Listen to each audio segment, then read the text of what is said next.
empezar. Tenemos aquí ya a Fernanda Trías, la voy a Hola. presentar brevemente. Disculpen la pequeña confusión con el horario. No te preocupes, así está todo el mundo y ya con ganas. Te presento brevemente, aunque no haría falta, porque como sabes hemos estado con tu libro, Microfantasma, todos estos días, ya bastantes semanas. Fernanda es uruguaya, lo que pasa es que llevas más de 10 años en Colombia, en Bogotá, ¿verdad? Sí. Y aparte de esto, pues ella recibió una beca de la UNESCO por la que viviste en Francia. También has realizado un máster de escritura creativa en Nueva York. Y su primera novela fue La Azotea, publicada en 2001, muy jovencita, tendrías 25 años. Y a pesar de eso, pues se llevó más de un premio y entre otros el premio PEN, que es un premio británico, el premio PEN al mejor libro traducido, que es un gran premio. Un premio que también se llevó La Mugre Rosa. Sí. Otro año, no fue en el mismo año. Ya, claro. Yo creo que un par de años después. Sí. Y bueno, quizás esa sea de mis favoritas de tus obras, La Mugre Rosa, que se llevó el PEN, que se llevó el Nacional de Literatura de Uruguay y quedó finalista del National Book Award en Estados Unidos. Y el Sor Juana de la Cruz fue con La Mugre Rosa, la primera vez, porque acabas de ganarlo por segunda vez con El Monte de las Furias. Estas dos novelas, que son las más recientes, están publicadas por Random House y yo creo que el otro libro de cuentos, junto con Mugre Rosa, que se puede conseguir en España, está en tránsito, ¿verdad? Y es No soñarás flores. No confundir con No comerás flores. Sí. Este es el bueno, No soñarás flores. Sí, bueno, no sé si es el bueno, pero por lo menos es el original. Es el primero. Es el primero de los dos. Muy bien, pues para calentar, porque la idea es que te pregunten ahora a ellos, pero me gustaría hacerte las primeras preguntas yo para que también se suelten. Yo vi una cosa que estaba todo el rato pensando mientras leíamos tus cuentos, y en concreto con tus cuentos, porque con tus novelas no me ha pasado tanto, pero como hay más cambio de registro, y era sobre la lengua. Entonces, al igual que han hablado otras autoras como, por ejemplo, Samantha Schweblin, que es argentina pero vive en Berlín, o Valeria Luiselli, que es mexicana pero vive en Nueva York, y han hablado de la lengua del que vive fuera y mezcla. Tú has vivido en Uruguay, es tu lengua materna, digamos, pero has vivido en Colombia, en Francia, en Nueva York y en otros sitios, y también estás ahora, llevas meses aquí en España. Me imagino que, sobre todo en Nueva York y en Francia, te juntarías con otras personas hispanohablantes de distintos países, y la pregunta es, a estas alturas, ¿tu lengua de escritura es una especie de híbrido de todas partes o tú controlas y enfocas y eliges según la historia qué tipo de español usas? Creo que la respuesta en realidad es las dos cosas, porque sí mi lengua es una mezcla. Me he dejado atravesar por esa mezcla porque realmente la puedo controlar. Pero para controlarla tengo que poner un poco de atención, ¿no? Pero al mismo tiempo, sí, dependiendo del relato, en este caso de este libro, dependiendo del cuento, me preocupé más por no dejar que se interviniera el uruguayo. Si por ejemplo estaba escribiendo un cuento que el personaje era uruguayo, que todo era muy uruguayo, que no tenía nada cosmopolita, que tuviera sentido esa mezcla, ¿no? Entonces en Miembro Fantasma no tenía sentido esa mezcla, mientras que de Frontera Solo al Aire, bueno, es una uruguaya que es como un alter ego mío, que vive en Bogotá, que presencia este asesinato, y ahí sí tenía sentido que su lengua se viera atravesada con palabras colombianas. Entonces sí voy viendo dependiendo, porque al final como tengo que construir la voz de un personaje, voy viendo dependiendo del personaje, ¿no? Ese personaje, cómo habla ese personaje específico. Claro, porque nombrabas el relato de fantasma donde son dos uruguayos hablando, solo vemos a uno de los dos. Sí.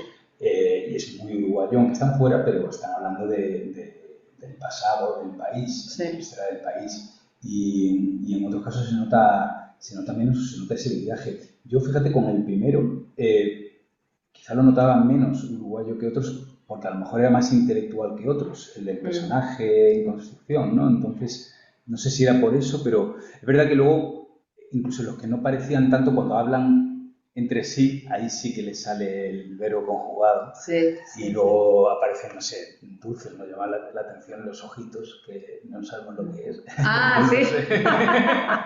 Yo no lo sé. Es como un bollo que tiene dulce en el medio y parece un ojo. Ah, Sí, porque es de masa y en el centro tiene crema o tiene dulce de membrillo, entonces parece un ojo. Sí, todo ese tipo de cosas, ¿no? Y en el última carta a Claudia, ya ahí lo que hice fue, bueno, es una mujer que al parecer es una uruguaya porque escribe sobre Montevideo, ¿no? Pero que vive en Bogotá y que este viaje con esta amante lo hizo en Lima, entonces ahí ya entran todos los, aparecen varias palabras pero ahí juraría que también aparece el dulce, aparte del cuy y alguna otra Está palabra. cuy, Pero sí, pero ahí sí se nota también esa fusión. Sí, es muy interesante porque, claro, me imagino que a veces incluso se te escapará alguna cosa que dices, esto no sé si es mal logrado. Sí. Hay palabras que realmente ya ha llegado a un punto en que no sé cómo decirlas porque no sé ya cuál me queda más natural. Es decir, una, por ejemplo, me di cuenta ahora que estaba escribiendo una cosa, otra cosa, eh, y, y la palabra refrigerador, nevera, heladera. Y frigorífico. ¿Ustedes dicen frigorífico? Sí. Ah, ok. Pensé que ustedes decían refrigerador, no. En Argentina que dicen refri, en Uruguay dicen heladera, en Colombia dicen nevera, y yo ya a esta altura ni siquiera sé cuál es la que me sale más natural. Y ahí tropecé, estaba escribiendo y llegué a esa palabra y me quedé como, uy, ¿cuál voy a usar? ¿No? Y Claro. con algunas palabras específicas me pasa. Claro. Y luego, claro, es que hay autoras que hacen algo que es absolutamente oral. Estaba pensando en temporada de Huracán de Fernando Melchor, que claro que ahí lo tienes clarísimo porque la cosa va entera. Total. Mexicana. Sí. Pero otras veces, pues claro, con los cuentos, pues es verdad que muchas veces pero espérate, que sí que están hablando de... Y es fuerte porque es riesgoso, es muy riesgoso, porque digamos que no está bien visto que, que, que, que una lengua se sienta como un poco neutra, que no se sabe de dónde es, ¿no? Al contrario, se exige que esté bien localizada, ¿no? Que incluso se critican ciertos libros escritos en español porque intentan neutralizarse y eso está como mal visto. Entonces Sí. es muy riesgoso trabajar con eso y no caer para el lado de ella intenta deslocalizarse. Claro, porque también estamos en un momento problemático, ¿no? Porque me imagino que eso se asocia con las traducciones españolas o de intento de español neutro que se publicaba Totalmente. en Latinoamérica. Totalmente. Claro, pero si quieres escribir una historia que transcurre en un país que no es de habla española, con personajes que no son de habla española, me imagino que ahí sí que habría que buscar un español neutro. Lo que pasa es que el español neutro no existe. No existe, no existe. Por eso yo, por ejemplo, en No soñar a flores, que es mi otro libro de cuentos, también tengo varios personajes uruguayos que viven por fuera, porque claro, yo me siento muy atravesada por esa problemática de ser inmigrante, de no pertenecer, de que soy extranjera en todas partes. Entonces, suelo construir personajes que viven en la extranjería, pero son de Uruguay mayormente. Y ahí también tuve que ver cómo manejaba ese tema, ¿no? Sí, no es tan fácil de... Sí, es muy complejo, muy complejo. Te quería preguntar también, dado que estamos en una escuela de escritura, aunque estemos haciendo una especie de club de lectura, pero en realidad es más, está todo más enfocado a la escritura, te quería preguntar, porque claro, tú cursaste, decíamos, un máster de escritura creativa en Nueva York, eres profesora de escritura creativa en la Universidad Nacional de Colombia, si no tengo mal el dato. Ya no estoy en la Pero Universidad has Nacional. estado Sí, se llama Instituto Karel Cuervo, que también es un máster de escritura de creativa. escritura Sí. creativa y fuiste alumna de Mario Lebrero. Entonces nos interesa mucho tu punto de vista respecto a la enseñanza de la escritura y en concreto me gustaría preguntarte cómo fue tu relación con Lebrero, si fue tu primer maestro, si él fue quien te inició, cómo trabajaba en el taller y este tipo de cosas. ¿Cómo trabajaba en el taller? Bueno, él le llamaba taller de motivación. Entonces, él realmente no sé si él pensaba que se puede enseñar o no se puede enseñar, yo creo que él pensaba que se puede propiciar, ¿no? Eh, pero él se había inventado un tipo de taller que él lo había bautizado como taller de motivación y que tenía como objetivo ayudar a los asistentes a conectar con el material inconsciente. O sea, era muy libreriano el ejercicio mismo, ¿no? No era un taller como de herramientas narrativas, por ejemplo. Entonces, eran muchos ejercicios que tendían a llevarte a desbloquear algo, a un viaje interior para conectar con algo y que vos pudieras sacar ese material. Luego el material no se trabaja, no se pulía literariamente, él no le importaba lo que se entiende por literario para la instancia pedagógica del taller, ¿no? Eso lo tuve que aprender de otras maneras. ¿Sí? Luego, y fuera. Sí. Pero digo, igual estaba muy interesante porque había ejercicios, o sea, igual él hacía referencias a cosas técnicas, ¿no? Errores de continuidad, el manejo del tiempo, si estaba escrito en tiempo real o se pegaba unos saltos terribles, cosas que tenían que ver con el estilo. O sea, él apuntaba más a desarrollar un estilo propio. Entonces él podía ser muy crítico justamente ante algo neutro, que se sentía, no neutro en el español neutro, sino más bien como que se sentía que eso carecía de una personalidad atravesada por la mirada del autor o de la autora. Sí, todo lo que no fuera más visceral, más auténtico. Sí, sí. Y tú ahora, años después, ¿cómo has ido evolucionando internamente de cara a la propia enseñanza de la escritura? O sea, tú ahora transmites de otra manera, Sí, yo creo que igual no tiene sentido copiarle a él su método, que cada uno tiene que ir encontrando lo que siente que funciona y también una manera, ¿no? de transmitir lo aprendido. Yo lo entiendo como una instancia de transmisión de lo que aprendiste de otros y de tu propia práctica. Entonces yo mezclo mucho, pero sí estoy a favor de pensar determinadas cosas técnicas, porque ¿qué pasa? O tal vez porque yo sufrí después teniendo que decir, bueno, ¿y ahora cómo organizo este texto? ¿Cómo hago para que este material, que es muy personal, que es muy íntimo, que es muy honesto, cómo hago para que este material asuma la forma que necesita? Y poco a poco, con el paso de los años, pensar la forma se ha convertido en un interés y una obsesión, que se nota en estos cuentos, ¿no? Como que cada cuento es una investigación de una forma. Y de hecho, la combinación de herramientas a los acoplanos. Estoy en clase, pero me acabo de salir. Estaba en una conversación, pero no pasa nada. O sea, tranquilo. ¿Qué pasó? Aprovecho la interrupción, JJ, se te oye muy, muy bajo a ti. A Fernanda se le oye genial, pero igual es por el portátil o por la reducción de ruido. Vale. Le mando un aviso a Andrés Quintero que se le abre todo el rato el micro porque debe de estar con el móvil en el bolsillo o no sé.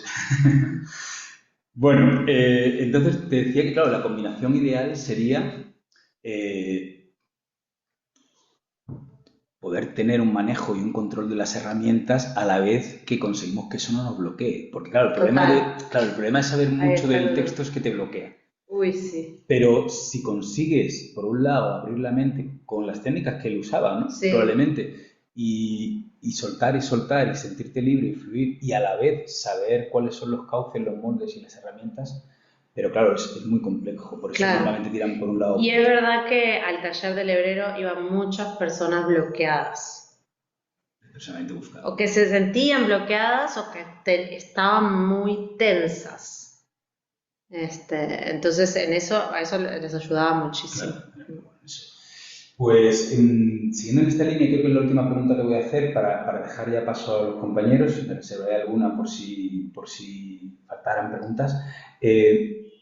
En tu libro actual hay bastante de metaficción, desde el propio arranque con un relato que es quizá el más claramente metaliterario de todos, pero luego, de una forma gradualmente cada vez más indirecta, pasa también en Grupo de Foco, pasa menos, pero pasa en la carta a Claudia, y también de alguna manera en Ciclón, de las dos mujeres, ¿no? Que una de las dos es escritora y ha escrito sobre esto. Pero luego, más allá de la metaficción, hay un recurso similar o una temática o un enfoque similar a esto en cuanto al uso de la mentira, el engaño y sobre todo el autoengaño. Está bastante presente. Me gustaría saber o que nos contaras qué te interesa a ti de esto, ¿no? de esas capas de ficción y de engaño y de autoengaño con las que te has manejado en estos relatos. Sí, creo que tiene que ver con que esos relatos que nos contamos a nosotros mismos, una mentira es un relato que le contamos a los demás, y un autoengaño es un relato que nos contamos a nosotros mismos hasta creerlo. Al final todo es una cuestión de narración, siempre estamos contando,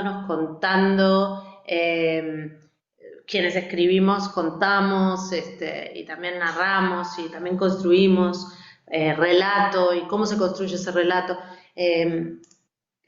Está ahí el interés, en este libro estaba muy atravesado por ese interés sobre las historias que contamos, ¿no? De todas las maneras posibles, incluida la memoria. La memoria como un relato poco fiable, que no se sabe, que habría que cuestionar, que no se puede tomar como una realidad absoluta, que editamos de alguna manera, que es muy maleable también a lo que nos dicen y a lo que nos cuentan. Entonces, claro, eso, en el Ciclón, ella, la protagonista, defendiendo su versión de los hechos, que era una versión que ella creía recordar de tal manera, y tratando de decir, bueno, yo quiero que mi memoria quede resguardada de esta otra versión de los hechos, que es la memoria de alguien más, a su vez atravesada por la imaginación, porque es escritora y quién sabe cuánto modificó lo que dice recordar, etcétera, etcétera. Y al final hay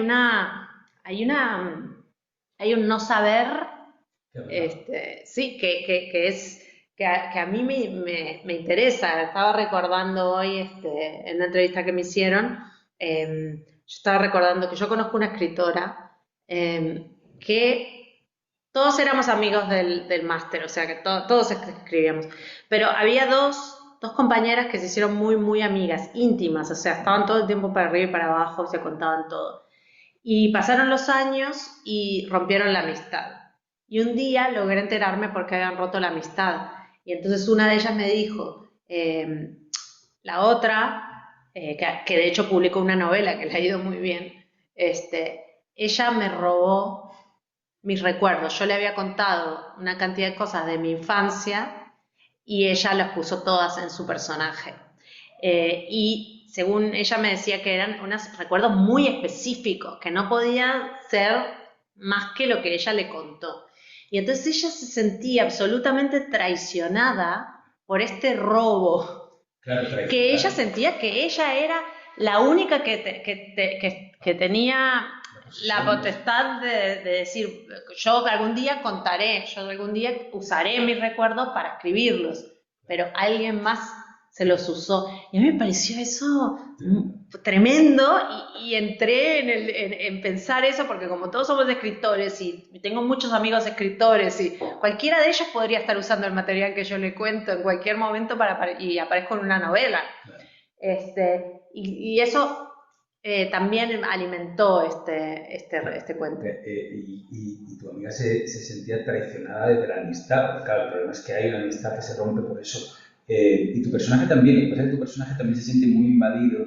Ella se siente invadida porque ya no sabe cuál es la memoria buena. O sea, no sabe si la suya o la de la otra. Esa sensación que tú acabas de decir de ya no saber al final qué ha pasado, aunque te inclinas más por darte cuenta de que ella se había autoengañado mucho. Quizá la sensación más grande de no saber qué ha ocurrido al final del todo es en la de si el mundo parara de hacer lo que hace, ¿no? Porque justo el último párrafo que cita la mentira nos dejas totalmente bloqueados porque realmente hay como 3 o 4 versiones posibles. ¿Qué ha pasado con esa botella, con el director del centro, con su amiga? ¿Había algo de verdad en la historia de su amiga o nada? Y es la sensación de que el escritor cuenta y cuenta y luego no sabemos cuánto hay de cierto. Y también una sensación de que la mentira, o sea, es casi un cuento de fin de la infancia, en el sentido de que aceptar que todo el mundo miente, incluido el propio que lo está... Sí, aceptar que todo el mundo miente es una especie de pasaje a la adultez. Bueno, bienvenido a este mundo de mentiras, que es el ser adulto. ¿Y ahora qué vas a hacer con todo eso? Sí, no, ese relato es demoledor porque al pobre ya le ha pasado de todo también, pero se ve que en ese momento es cuando de repente salta a la fase adulta de verdad. Voy a ir abriendo, levantad la mano, ya sabéis, los que vayáis a ir preguntando. Lo voy a poner ahora sí, voy a quitar este anclaje y lo voy a poner en modo orador, a ver si esto funciona, que no está funcionando, no sé por qué. Me sale José Luis como el primero, a ver que lo compruebe sí. José Luis, abre tu micro y lanza tu pregunta, a ver si esto funciona ya con lo de orador o no. Hola, buenas tardes. Bueno, te quería preguntar, Fernanda, enhorabuena por el libro que me ha parecido bastante redondo y sobre todo creo que por Ciclón, creo que ese relato ya justifica prácticamente todo el libro. Y te quería preguntar, aunque ya has hablado un poquito de ello, ¿cómo trabajas la ambigüedad que tiene el cuento, o que yo percibo al menos en ese cuento? ¿Cómo escondes lo que realmente quieres contar y al mismo tiempo cómo lo equilibras con un montón de detalles que también se ven en cómo están trabajados otros cuentos, que son súper aterrizados en lo cotidiano, ¿no? Que podemos entender como reales, pero sin embargo siempre hay como ese algo más y me interesa eso, preguntarte cómo trabajas el equilibrio entre lo ambiguo y lo real sin decantarte hacia ningún aspecto en particular y sin que el lector tampoco se sienta especialmente perdido, ¿no? No sé si se entiende o es un poco abstracta la pregunta. Se entiende perfecto, muy difícil de responder, pero es fundamental, sin duda. Yo pienso que lo más difícil que tenemos por delante como escritores es saber dosificar la información, en qué momento en qué momento se da la información, qué información se da y qué información no se da hasta determinado momento y cómo ir sembrando todo eso. Entonces es un gran desafío para ir tratando de construir esa sensación de ambigüedad que mencionabas. Para mí es muy importante no decirlo todo, o sea, para mí es prácticamente tan o más importante lo que no se dice que lo que se dice. El tema es calibrar. ¿Cómo calibrás? Bueno, creo que es mucho prueba y error, ¿no? Es ir viendo hasta dónde, y para mí el pecado mortal es decir de más. O sea que incluso prefiero que se diga de menos porque se puede ajustar con la lectura de los amigos, lectores de confianza que te digan, no entendí. Si no entendieron y son buenos lectores, puede ser que esté muy críptico y le puedas agregar un poquito más.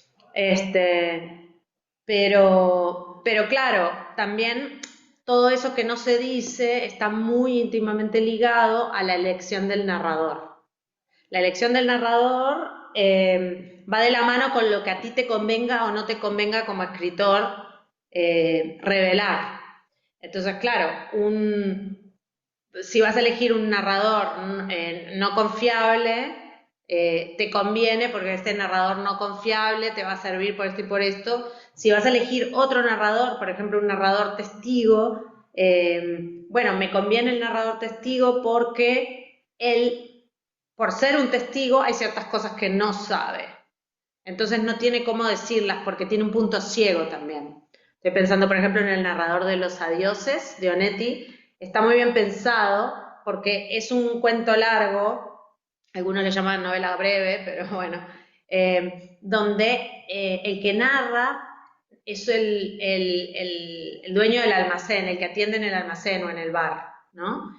Y es como el chismoso del pueblo, y se entera de todo y bla, bla, bla, y él es el que narra. Pero claro, o sea, tenemos acceso a lo que él nos puede decir desde lo no confiable que es alguien que está por fuera, que se supone que tiene acceso al rumor y al chisme, pero no deja de ser un chisme. Entonces todo el tiempo estás cuestionando y eso le ayuda mucho al autor a cifrar cantidad de cosas, ¿no?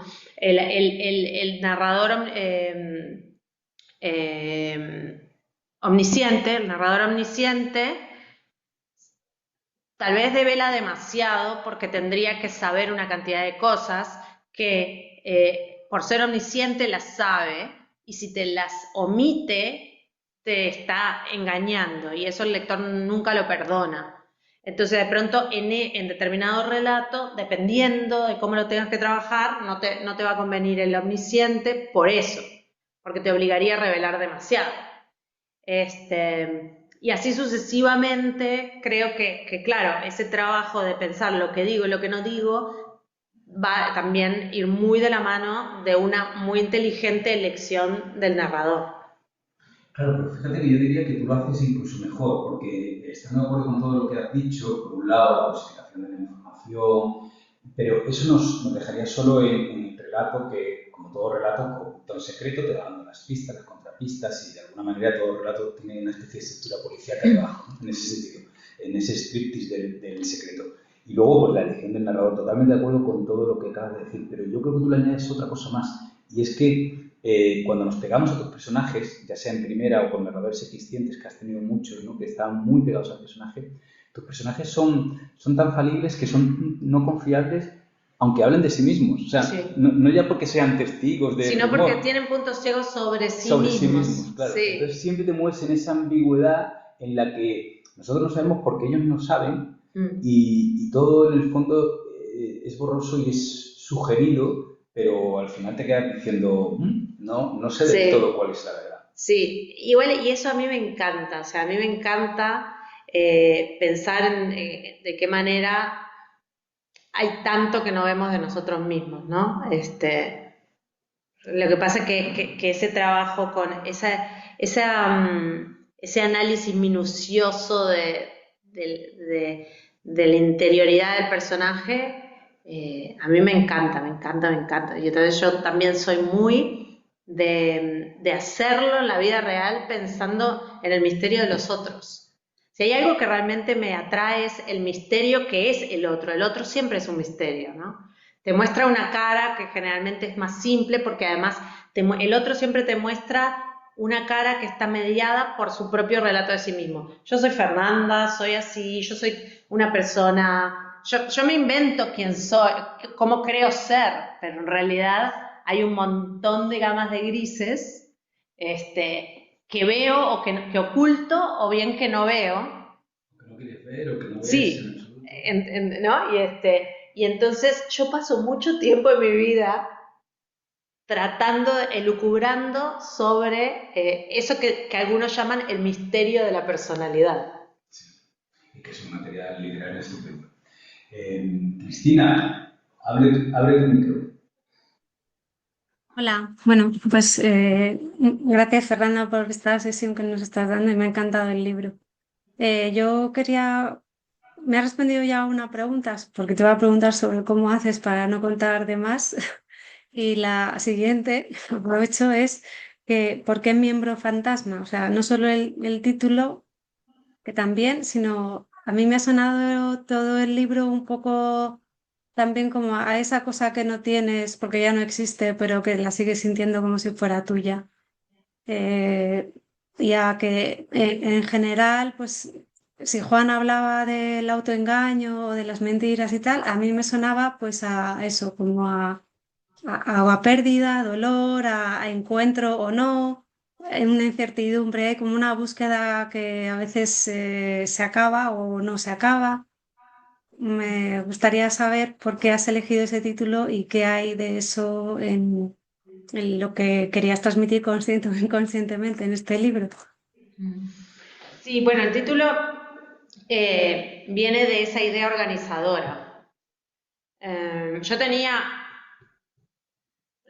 varios, la mayoría de los cuentos, yo entendía intuitivamente que pertenecían a la misma familia, que ese es el libro, pero si me preguntabas, bueno, ¿y por qué te parece que todos estos pertenecen a este libro? Yo me podía quedar un poco en blanco porque era intuitivo, yo sentía que pertenecían, pero no tenía la racionalización del asunto.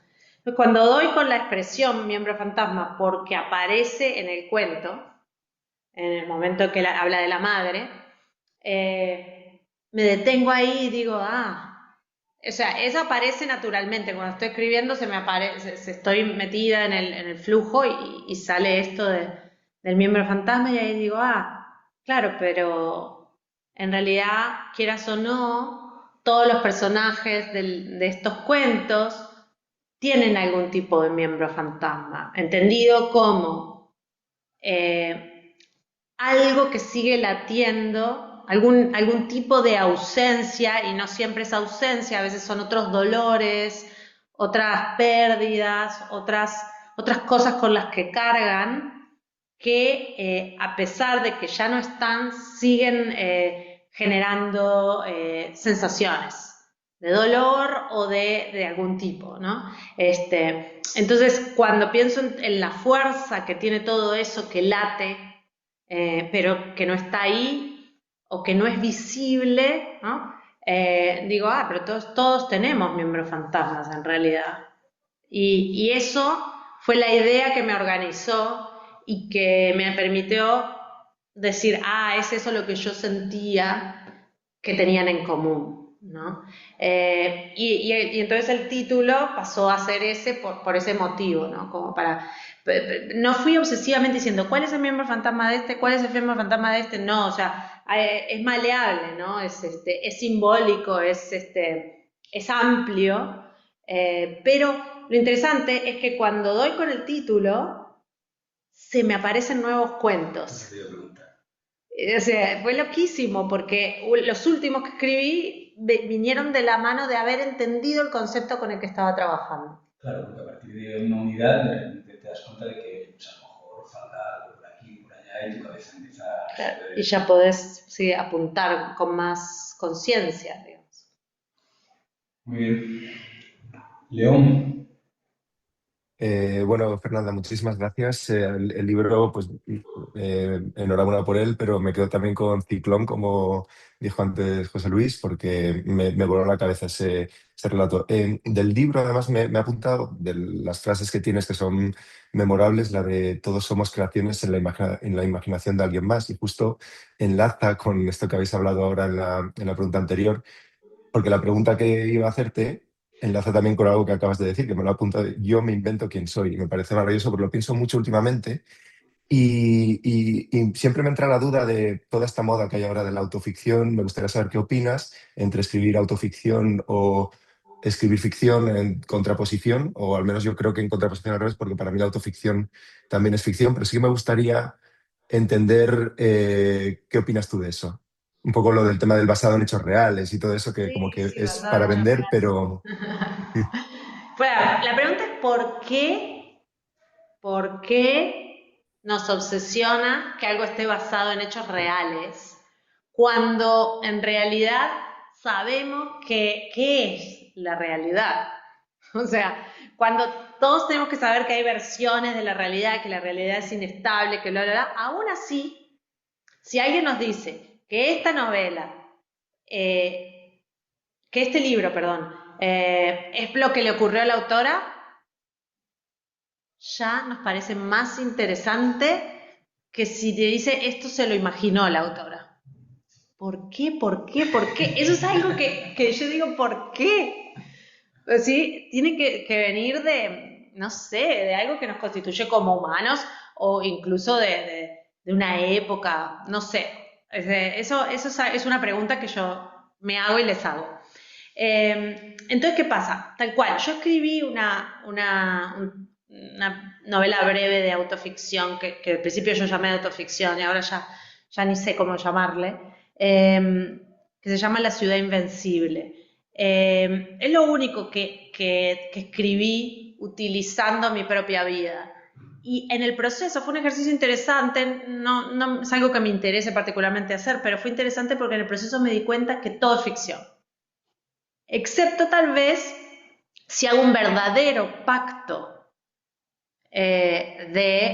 autobiográfico, un verdadero pacto autobiográfico con el lector. Y le digo, bueno, lector, establezco contigo un pacto autobiográfico, todo esto es autobiográfico. Luego ya lo mismo, la memoria, bla, bla, bla, bla, bla, bla. Pero la autoficción es extraña, porque la autoficción lo que hace es, en realidad te está diciendo que es ficción hecha con materiales autobiográficos. ¿Cuánto hay de ficción en tu autoficción? ¿50%, 60%, 70%, 80%, 90%, 30%? Da todo igual. En la medida en que eso está mediado por la ficción, ya se establece otro pacto. ¿Y cuál es ese pacto? Para mí es el pacto de la ficción, porque en realidad, si yo no sé qué de todo eso que estoy leyendo es lo que te pasó y qué es lo que estás imaginando, todo es, o sea, sí. Y eso es lo más interesante, y es lo que pasa en tu primer cuento cuando Es uno eso, se va dando cuenta es de eso, que sí. se va el cuento desnudando y cada vez van cayendo más velos y al final Claro. aparece la escritora y claro, ya uno dice, pero ¿cuánto es verdad, cuánto no? Y al final eso es que a partir de mi propia experiencia y después de seguirlo pensando y etcétera, y de obsesionarme con el tema de la memoria y con el tema de la escritura y con qué ficción, qué realidad, llegué a esa conclusión que en parte está en ese cuento por eso. Es decir, todo el tiempo estamos escribiendo desde la experiencia y todo el tiempo eso se está mezclando y todo el tiempo eso se está transformando y entonces al final memoria, imaginación son las dos caras de la misma moneda, todo está. Entonces yo dejé de preocuparme por el término autoficción. Me parece un ejercicio supremamente válido de donde sacar material para hacer ficción. Porque además, esto que tú decías del pacto de hacer una verdadera autobiografía, es que ya es otro género, ya en el momento en el que de verdad no hay nada de ficción, ya es otro tipo de escritor. Claro. No tiene ese grado de ficcionalización, que es lo que a nosotros nos interesa, ¿no? Yo tengo unas broncas tremendas con esto que decías tú de los hechos reales, basados en los hechos reales, porque hay mucha gente que te dice, pero así pasó. Si es así, mucho mejor. Y tú dices, bueno, pero entonces yo me considero un escritor de la imaginación, que va más a la imaginación que al otro, y dices, entonces, ¿de qué sirve lo que nosotros hacemos, no? Porque realmente le estás dando mucho más valor a lo que fue, cuando lo que fue en sí mismo es donde menos aporta el escritor. El escritor tiene que aportar capas sobre eso, y como tú estás diciendo, vivimos en un mundo donde se reescribe la historia, ya no solo la memoria, sino la historia entera. Ni que hablar. Ahora están reescribiendo la historia a los políticos, directamente. Directamente. se están inventando además un pasado, lo están cambiando y montones de personas que lo están creyendo, lo están repitiendo, o sea, y está dando igual y es cercano, Sí. no es ni siquiera, no ha pasado un siglo, no ha pasado nada de esto. Entonces, Imagínate. bueno, yo creo que los escritores tenemos mucho que decir en ese sentido, aportando esas capas que tú dices oye, pues el lector tiene que aprender a ver cuánto le interesa la realidad, cuánto le interesa la ficción y cómo interpretar los grados de realidad y ficción que hay. Total. Yo creo que de ahí, por eso, por todas esas reflexiones que escribo ese primer cuento. Sí. Porque Y viene de no ahí, por eso, no viene por de eso. ahí, sí. Jesús. Hola, ¿qué tal? Buenas tardes. Mil gracias, Fernanda, por este ratito que nos has dedicado y enhorabuena por este compendio de relatos que es maravilloso. Yo quería hacerte dos preguntas. La segunda es muy corta. La primera es sobre el proceso creativo. Me interesa mucho saber cómo llegas a la conclusión de que un cuento sirve para un cuento y no para algo más largo. ¿Cuándo decides que cuándo empieza y cuándo acaba? ¿Te sientas a escribir y dices, no, solo voy a escribir cuento? ¿O empiezas a escribir y dices, hasta aquí he llegado, creo que el cuento tiene que acabar aquí? O sea, me interesa tu proceso creativo, es saber cuándo eliges la modalidad del cuento para contar lo que quieres contar, o si te dejas llevar y llega un momento en el que dices, hasta aquí he llegado. Y esto es precisamente lo que marca la obra, ¿no? Y la segunda, que es muy corta y un poco manida, pero me interesa mucho por saber más sobre ti, ¿nos puedes decir cuál es la obra que más te ha influido en tu carrera y especialmente en la escritura de esta obra? Bueno. No, nunca me ha pasado de confundir novela con cuento o cuento con novela. O sea, nunca he tenido la experiencia, pero sé que otros sí la han tenido, de decir, bueno, empiezo a escribir esto que creo que es un cuento y se termina convirtiendo en una novela.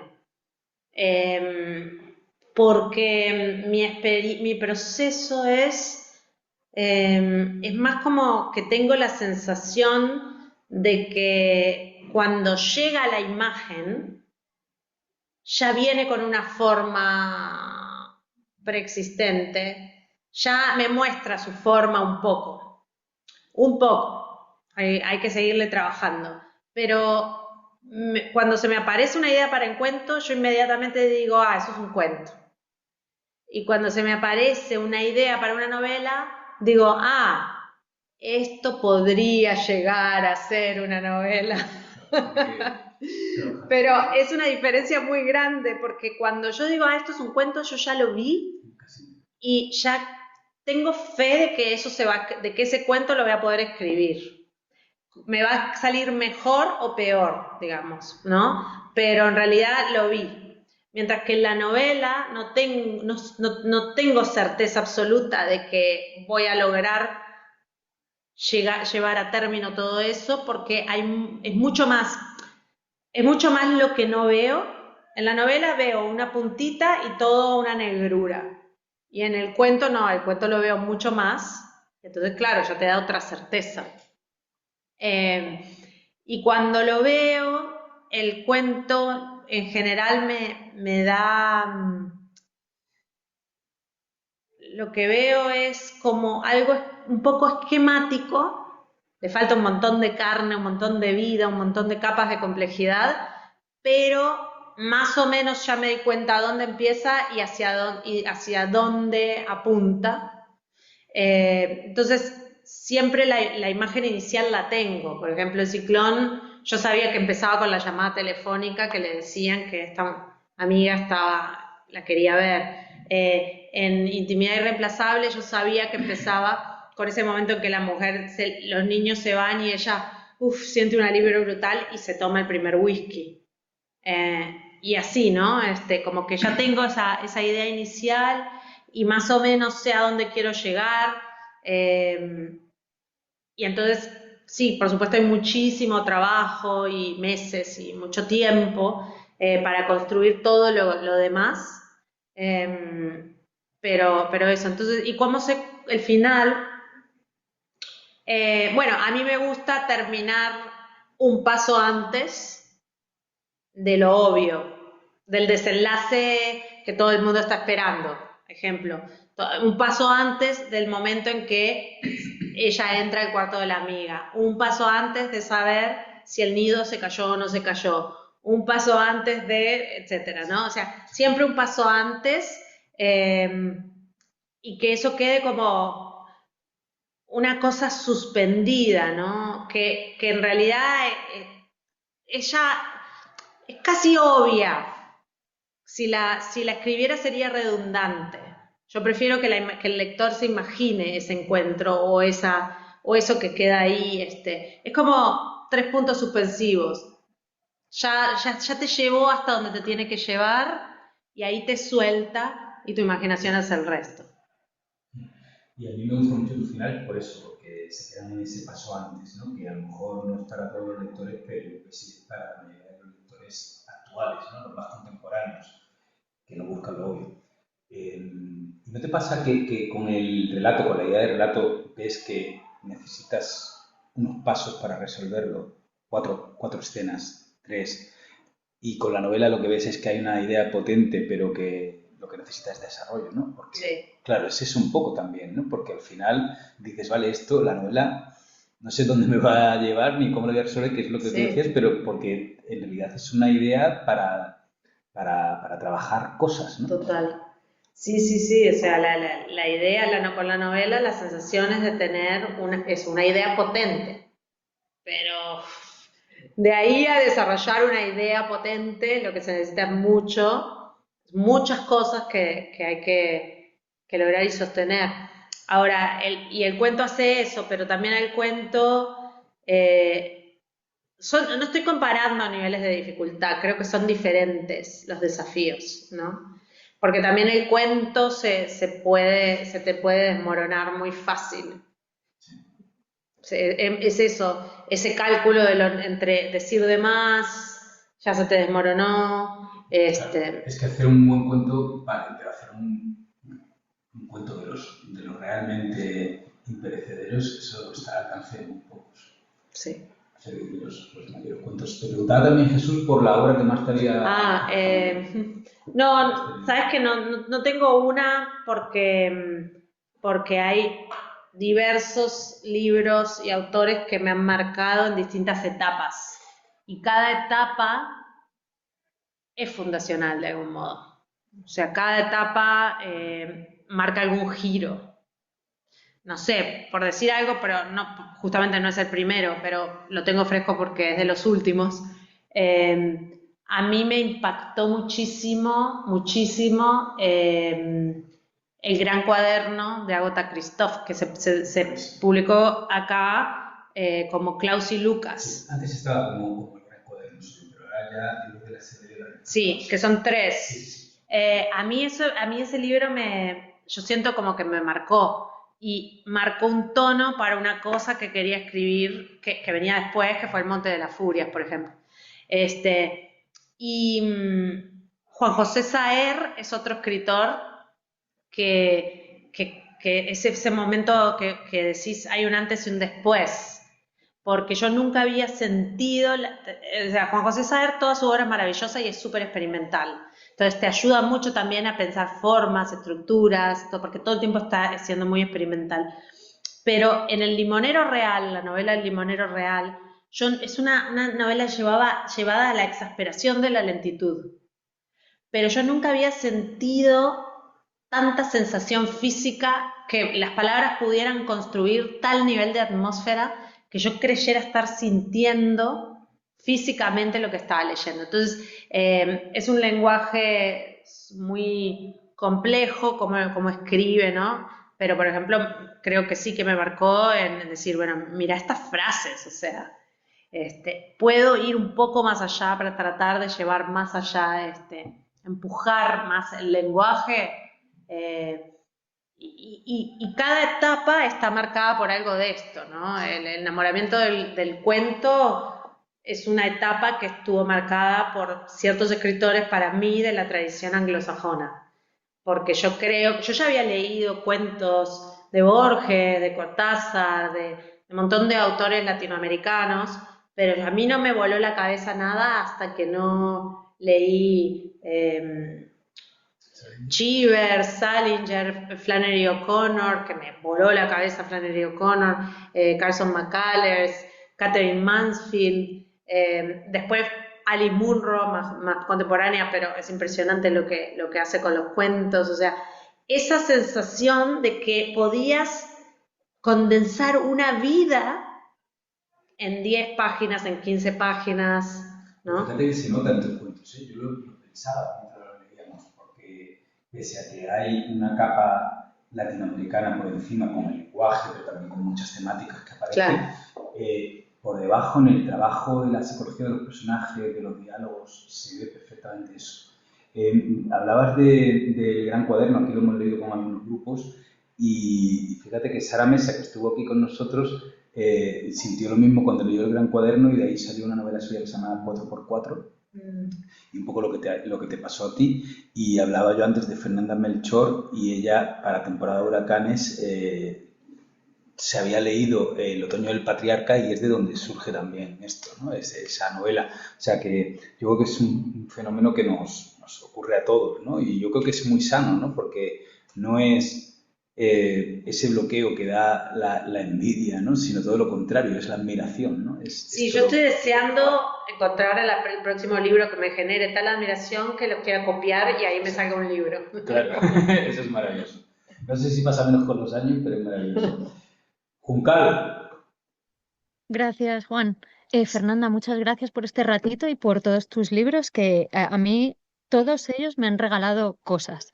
Entonces, para mí ha sido una lectura muy importante. Algunas de las cosas que te quería preguntar ya las habéis reflejado un poco en estas preguntitas que han salido mientras yo levantaba la mano, pero Fernanda, yo te quería preguntar por un momento muy concreto que me da mucha curiosidad, que es el momento en el que pasas de un proyecto a otro, pero concretamente del Monte de las Furias a este nuevo libro. El Monte de las Furias es un libro que a mí ahora, con lo que has contado, ya he visto, ¿no? Las cosas que te llaman la atención de cómo crear ese universo, y ese libro a mí es que como que me lanzó a un lugar como súper lejano del que luego me costó volver, ¿no? Porque era como un sitio tan especial, tan bien creado, ¿no? Donde la montaña es casi un personaje, la niebla, ¿no? Todo.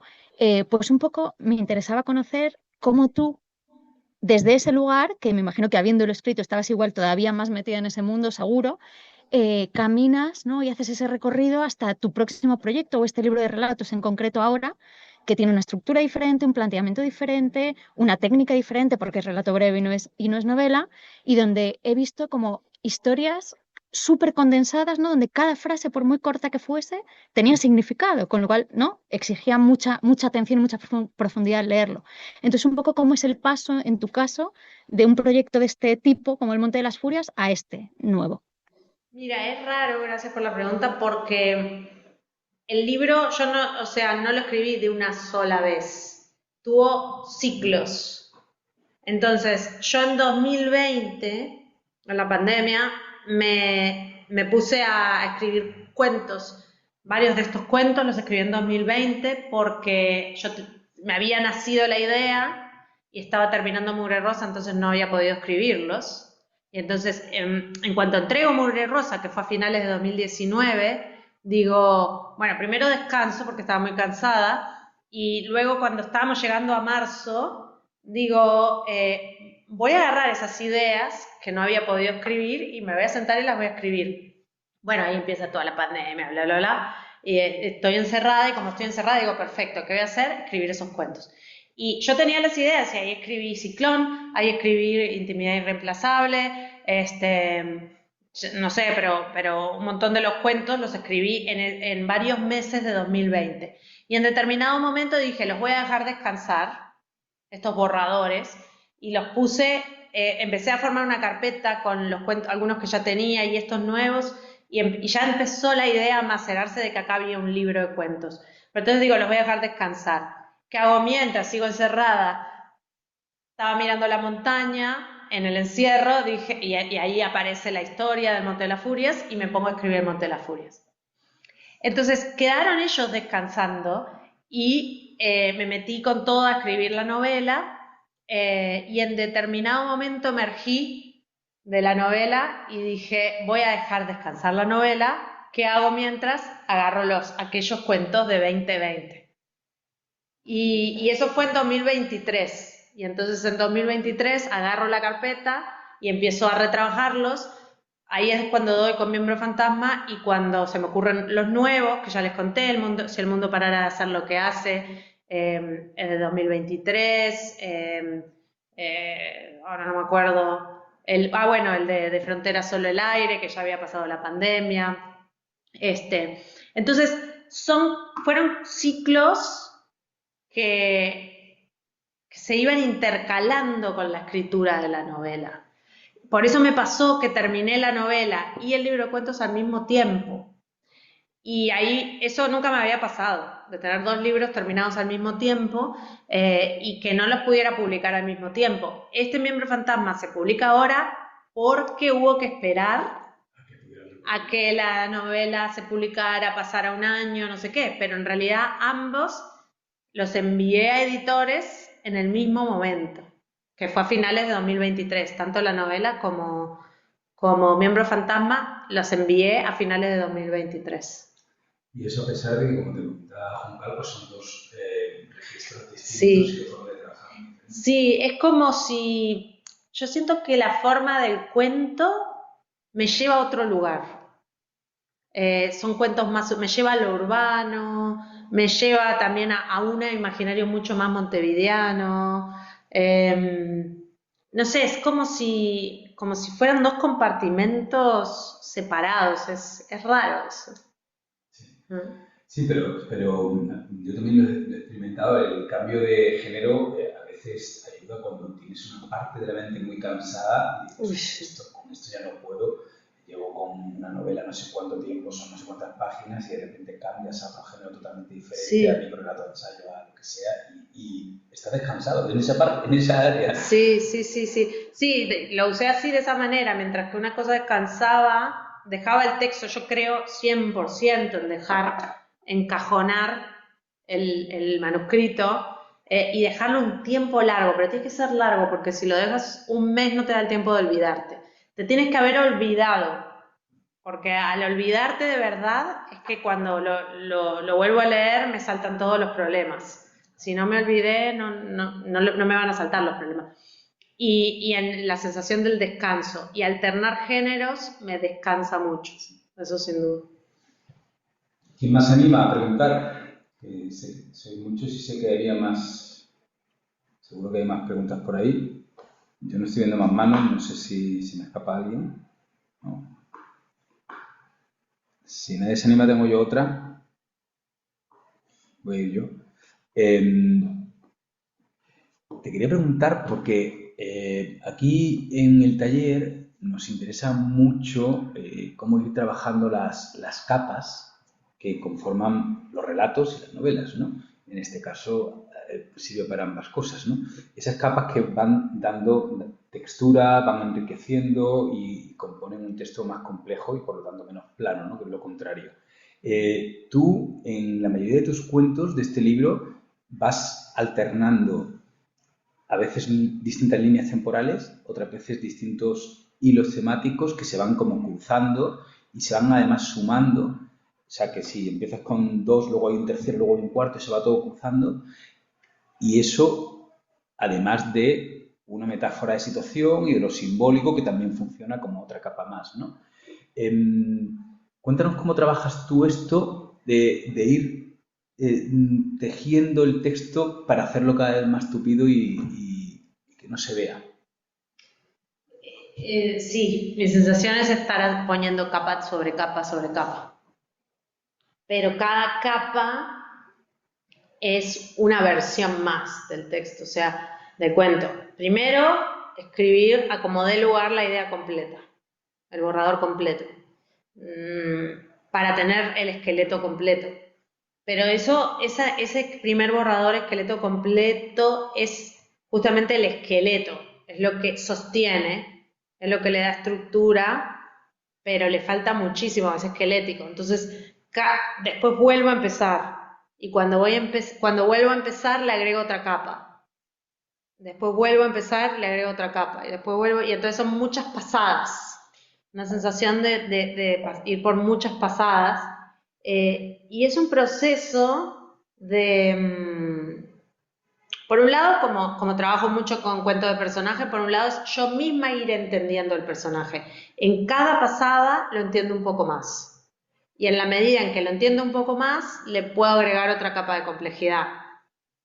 Yo mismo voy entendiendo quién es esta persona, quién es, qué hace, qué desea, qué no sé qué. Y entonces, bueno, es una cuestión de tiempo también, de dejar madurar la idea, de tenerla ahí.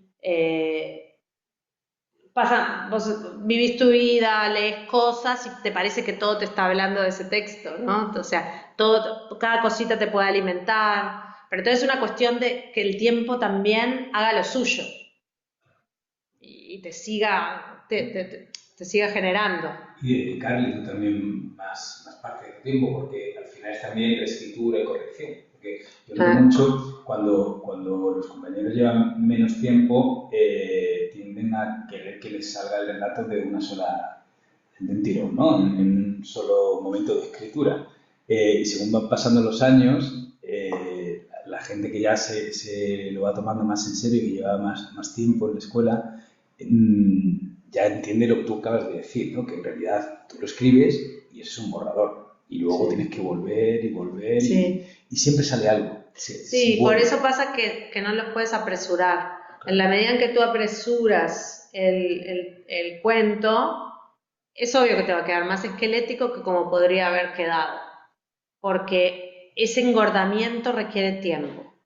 Mucho tiempo de trabajos y de reescritura y de corrección sin duda, pero también tiempo de espera, de dejarlo tranquilo y seguirlo pensando. Pero claro, con un primer borrador ya te puedes dar cuenta del potencial que tiene y tenés que tener confianza en su potencial y decir, bueno, y ahora empieza el trabajo duro que es enriquecer. Claro. Y ojo, que no es grasa lo que hay que añadir, claro, si no sería, venga, aquí a meter cosas. No, es justo afinar, es meterle justo lo que necesita un personaje o una subtrama. Alfredo. ¿Me escucháis? Sí. Vale. Muchas gracias, Fernanda Trías. El libro me ha encantado. Mi favorito después de Ciclón sería el primero, el del personaje, porque esa metaescritura a mí me fascina, no sé por qué, tengo obsesión con ella. Y te quería preguntar, al hilo de lo que estáis hablando, me ha surgido una pregunta, a lo mejor es poco típica, pero cuando escribes cuentos, sobre todo, eh, llega un momento en que lo dices, ya se ha terminado o lo abandonas. Lo tienes que abandonar porque si no, engorda, eso engorda. Tú ves el límite o has dicho que te das tus tiempos, pero, pero supongo que se iluminará algo, ¿no? Ahí dentro. Sí. No, hay un momento en que me doy cuenta que está terminado. Igual, si de pronto, 10 años más tarde, lo leo y podría decir, siempre ese podría va a ser, se le podría haber pulido a esto, le podría haber sacado tal palabra, no sé. Pero sí hay algo de sentir, este es el máximo rendimiento que le puedo, o sea, este es el máximo pulido que le puedo hacer a este cuento. Este es el máximo que este cuento puede dar. Y en determinado momento estoy satisfecha con abandonarlo. Sí. Que supongo que viene de, has hecho ya la enésima pausa, lo has vuelto a leer. Y la enésima, exacto. Ya no hay. Nada. Exacto. Sí, ya cuando ya no hay, digo, bueno, no hay nada más que pueda haber y ya estuvo encajonado mucho tiempo y ya varias veces y ya no puedo, sí, es eso. Muy bien. Judith. Hola, buenas tardes, Fernanda. Muchísimas gracias por esta sesión y me ha encantado conocer tu obra gracias a la escuela. He disfrutado muchísimo tu prosa, me ha impresionado mucho y quería hacerte una pregunta con respecto a la temporalidad, a la línea temporal en tus relatos. A mí me ha parecido muy complejo, pero me encantaría poderlo trabajar. ¿Cómo creas estas líneas temporales que son muy fluidas? No se ven las costuras, no empleas un flashback, no es ni siquiera un punto y aparte en la que volvemos a aspectos de la vida del personaje. Esa manera de trabajar la línea temporal me ha parecido magistral y me gustaría saber cómo lo trabajas, si hay alguna manera que nos pudiera ayudar a nosotros a desarrollar este tipo de fluidez. Es súper difícil la pregunta. Gracias por tu comentario. Oye, la pregunta es muy difícil porque yo les tengo que decir una cosa. Yo he luchado mucho con eso. O sea, a mí me costó y muchas veces, y lo que más me costó en la vida, desde que empecé a escribir, ha sido cómo trabajar la cuestión del tiempo, las temporalidades y sentir como, ¿por qué a mí no me queda como en estos libros que me gusta leer? ¿Cómo lo hacen? O sea, ¿por qué no me queda así? ¿Por qué no me queda así? Y tener una sensación de pronto que mi texto se sentía estático, estancado, o no sé, o que se sentía muy obvia los cambios de una temporalidad a la otra, ¿no?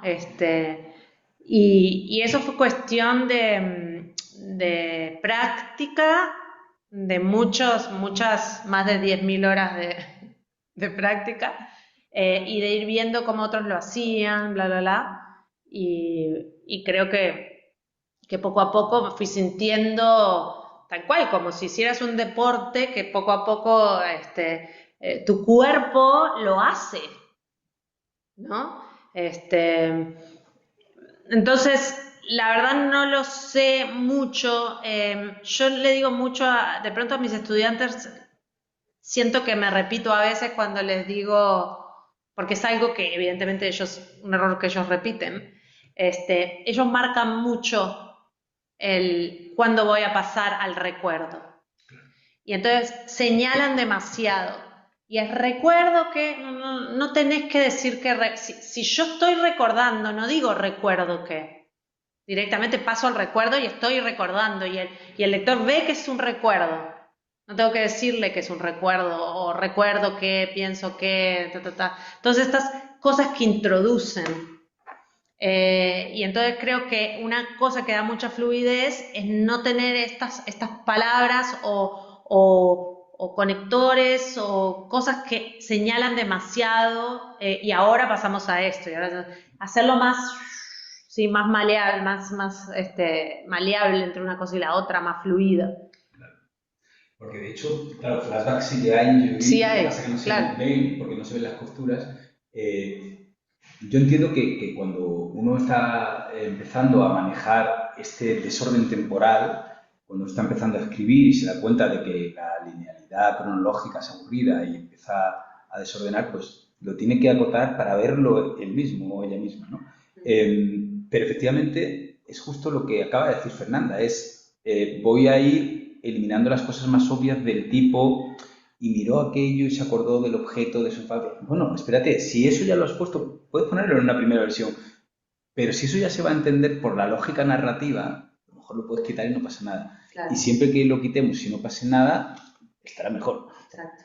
Y entonces, claro, yo me imagino que también aprendemos mucho por esa imitación que tú estás diciendo, ¿no? Vas leyendo y dices, esto es lo que yo quiero hacer, no me ha quedado así, cómo lo está haciendo y lo vas entendiendo, ¿no? Sí, hay momentos en que me recuerdo, y obviamente hoy también, analizando, parando, por más enganchada que esté en la lectura, cuando me admiró demasiado, yo paro y digo, voy a ver cómo pasó de acá a acá, de este párrafo a este párrafo.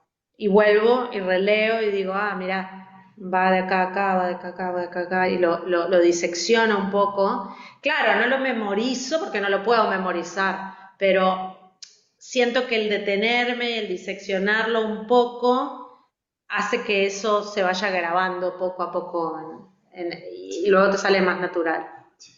Entender el texto y luego lo que decíamos al principio, ¿no? Cuando ya lo haces tú y lo has entendido, pues ahora ya dejar que fluya. Que en realidad decíamos que era muy, muy difícil, pero claro, es lo que se hace cuando uno aprende a conducir, ya sea bicicleta, coche, da igual. Claro. Cuando dejas de pensarlo es porque Sí. ya no está haciendo otra parte de ti. Bueno, pues me ha parecido súper interesante, Fernanda. Muchísimas gracias de verdad Gracias a ustedes. por todo lo que nos has contado de tu escritura y de tu libro y de todo tu propio aprendizaje. Os voy a poner en galería a todos y os voy a solicitar que abráis los micrófonos. Creo que lo puedo pedir también desde aquí, pero...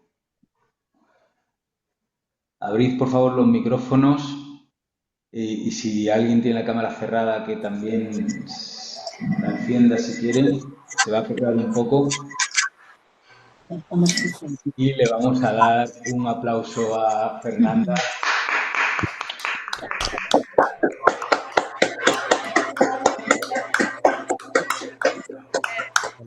Qué bueno. Gracias, Miguel. Gracias. Gracias por la invitación. Gracias de corazón. Muchas gracias a vosotros también por estar ahí. Hasta pronto, chicos. Gracias. Gracias, Fernanda. Adiós.